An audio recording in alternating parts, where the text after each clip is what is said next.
കൂന്തൽ നിറച്ചത് ട്രെൻഡിങ് ആണല്ലോ. അപ്പം ഞാൻ ഇന്നലെ കടയിൽ പോയപ്പം കണവ കണ്ടപ്പോൾ മേടിച്ചോണ്ട് വന്നാണ്. ഫ്രിഡ്ജിൽ വെച്ചിട്ട് ഇതുപോലെ ഉറച്ചൊരു മാതിരിയായി, കുറച്ച് നേരം പിടിച്ചു സെറ്റായി വരാൻ. അത് കഴിഞ്ഞപ്പോൾ നമ്മളിത് ക്ലീൻ ചെയ്യാൻ തുടങ്ങിയായിരുന്നു കേട്ടോ. അതിനകത്തുള്ള പ്ലാസ്റ്റിക് ഒക്കെ നമ്മൾ വലിച്ചെടുത്ത് ദൂരെ കളയുക. പിന്നെ പേർപ്പിൾ കളറിൽ സ്കിന്ന് റിമൂവ് ചെയ്ത് കൊടുക്കാം.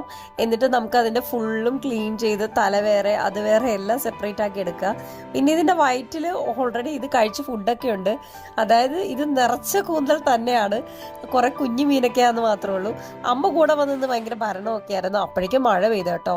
പിന്നെ എല്ലാം കൊണ്ട് ഇവിടെ വന്ന് നിന്നിട്ടായി ക്ലീൻ ആക്കുന്നത്. എല്ലാം സെപ്പറേറ്റ് ആക്കി. പിന്നെ ഈ കൂന്തലിൻ്റെ കണ്ണില്ലേ, ഇതിൻ്റെ കണ്ണ് ഞെക്കി കളഞ്ഞു കഴിഞ്ഞാൽ തല നല്ല രീതിയിൽ ക്ലീൻ ചെയ്തെടുക്കാം. തലയും ഫ്രൈ ചെയ്യും കേട്ടോ. പിന്നെ വിശന്ന് വന്നപ്പം അമ്മ എന്നോട് പറഞ്ഞു വേണമെങ്കിൽ കുറച്ച് പപ്പായ തരാമെന്ന് പറഞ്ഞു. നമ്മുടെ പറമ്പിൽ തന്നെയുള്ള നല്ല സ്വീറ്റ് ആയിട്ടുള്ള പപ്പായ തന്നു. പിന്നെ നമ്മളതിൻ്റെ തല കണ്ടൊക്കെ കളഞ്ഞ് ക്ലീൻ ചെയ്തെടുത്തത് തല ഫ്രൈ ചെയ്തെടുത്തു. പിന്നെ അതിൽ നിറയ്ക്കാനുള്ള കൂട്ടൊക്കെ റെഡിയാക്കി. ഒരു സൈഡിൽ കൂടെ നമ്മൾ റോസ്റ്റും റെഡിയാക്കുന്നുണ്ടായിരുന്നു. ഇത് നിറച്ചത് ആവി കയറ്റിയ ശേഷം ഇതുപോലെ ഒന്ന് ഫ്രൈ ചെയ്തെടുക്കാം. അങ്ങനെ നമ്മുടെ കൂന്തൽ റെഡി ആയിട്ടുണ്ട്.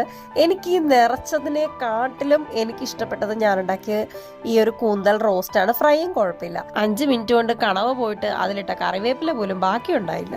വീഡിയോ ഇഷ്ടപ്പെട്ടാൽ ഫോളോ ചെയ്യണം കേട്ടോ.